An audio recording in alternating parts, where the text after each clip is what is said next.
Of course, I believe that things are always more complex and nuanced than we can ever fit into a mission statement or a sentence or a paragraph, etc. That's why we have volumes of books on a subject, obviously. Well, and it goes into my theme of practical clarificationism, right? The fact that we can always build more information and clarify our understanding of a particular thing. So that's that. But my point then is, so if I'm talking about my ideal audience, right? Because there's obviously the audience that I want to reach, and there are those of you who are going to actually come across this and watch it.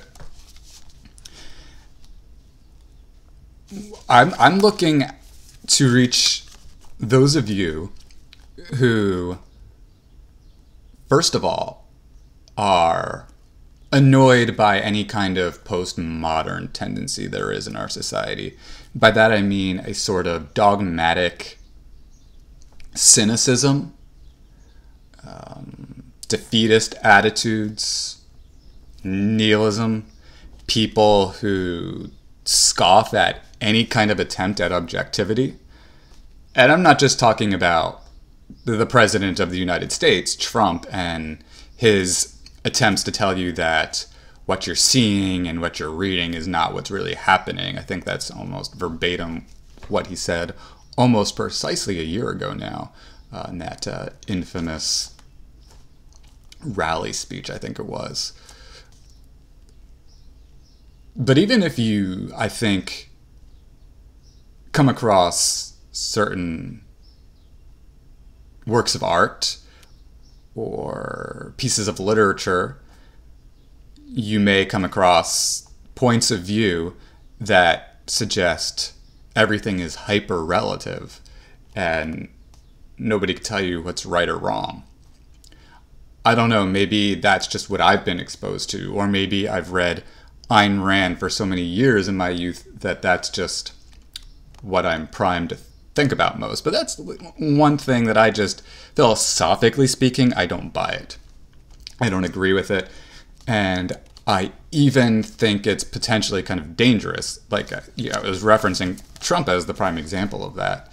Just this idea that, I mean, Trump, more so than a postmodernist, I would call Trump a sophist. I would imagine that someone who's postmodern, I think, has better intentions than President Trump. I think that's really what distinguishes a sophist from a postmodernist. I think sophists have extraordinarily cynical or bad intentions, whereas I think postmodernists perhaps are, I wonder if postmodernists are really just convinced, based on their own analyses, that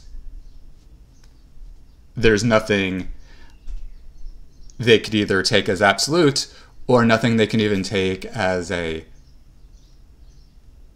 guideline of something that is probably true. So I would say, in terms of people, you know, an audience that I'm looking for, a target audience, that's one other quality. Another is, I'm out there for people who are really interested in something, for a lack of better words, real.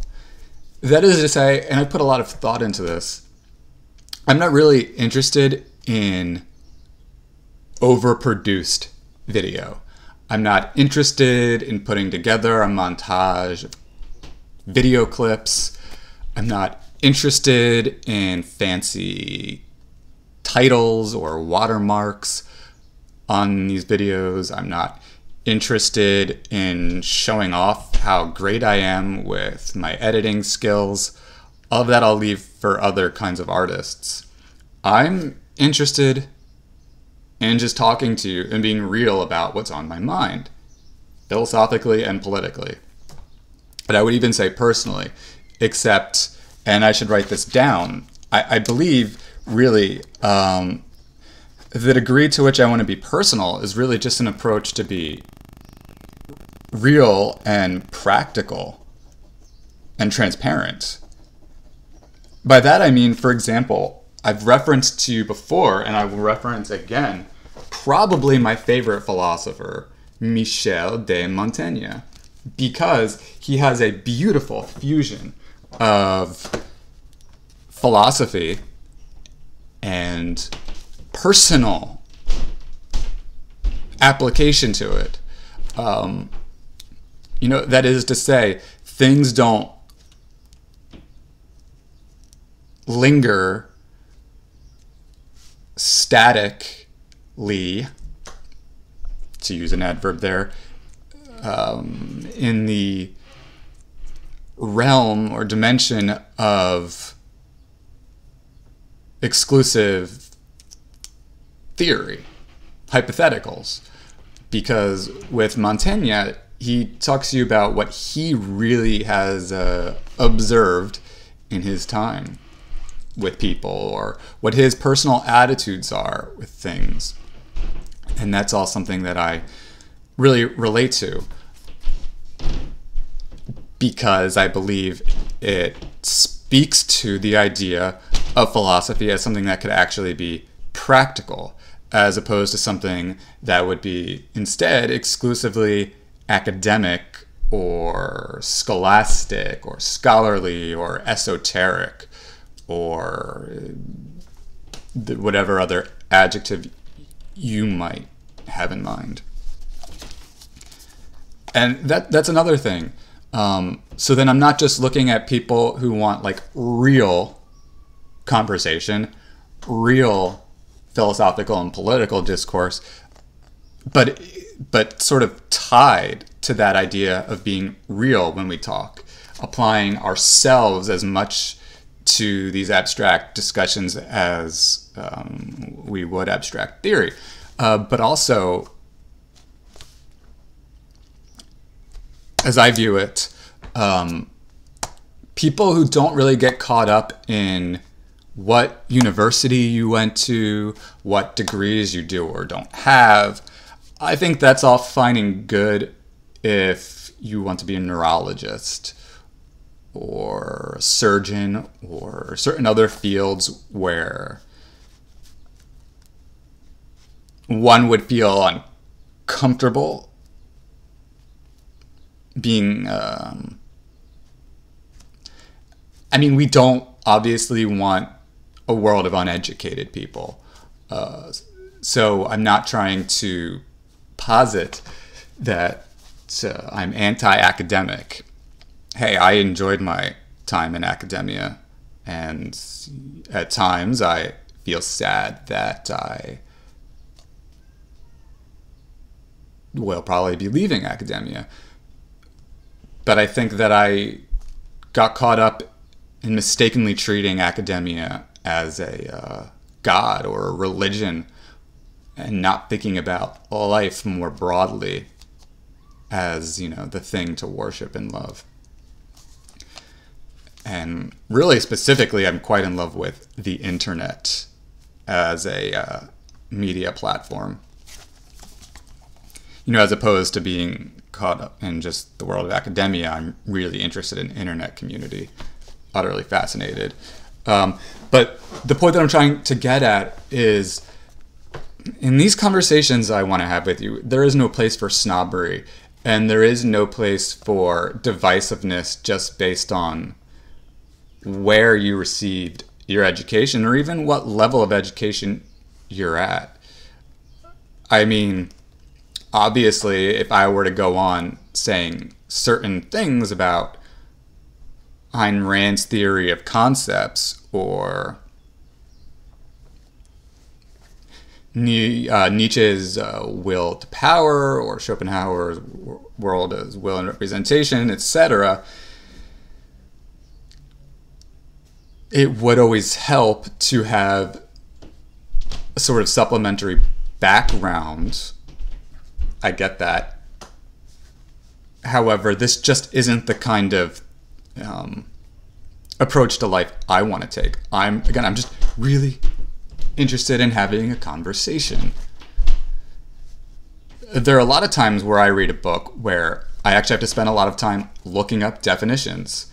And so, hey, if you're the kind of person who stumbles upon this video blog and you just don't know certain things that I'm referencing, I mean, pause it and look them up. Take the time you need so that it all becomes clearer for you. I see no problem with that, as opposed to, by the way, not that I'm trying to, you know, communicate like T.S. Eliot or Ezra Pound and be incomprehensible. That's not my goal either. I just want to talk to people who like to think about living a better life and what that means in all of the most fundamental aspects of it.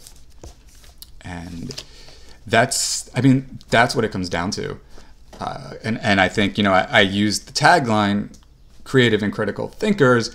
I just imagine that those would be the two most basic traits of anyone who might be inclined to take interest in watching this here video blog.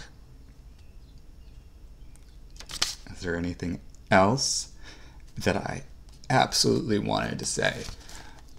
Yeah, I mean, I just wanted to talk a little bit more about, and again, this would be in, you know, in a sort of aesthetic thought here. As I contemplate this vlog, and I think I'm on video 30 something now. I want to say 36 or 37, but I'm not positive off the top of my head, actually. It's so interesting to me what a process things really can be. I started out, you know, I started out visualizing this more as almost like emulating a conventional MSNBC talk show like Rachel Maddow or Lawrence O'Donnell or Chris Hayes, etc. And then I evolved into more of a phase where I was fascinated with the concept of video diary. And even to me now, that's sort of exhausted itself and no longer works. Because in life, we are ever clarifying, we're ever refining. You'll notice that I do treat my website quite like, at least the homepage, and supplementary pages describing things in their works in progress, because I can constantly find a better way of putting it. And in fact, that's really one more motivation, I know I've told you this before, why I prefer talking a lot over writing.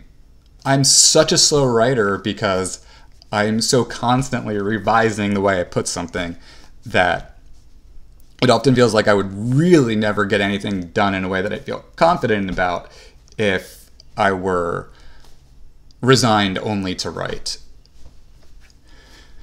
Moreover, I think that as a realm where there's much to be innovated, I think the vlog, I think the art of talk, I think the talk vlog, if you will, I think there's a lot that could be done there anyway.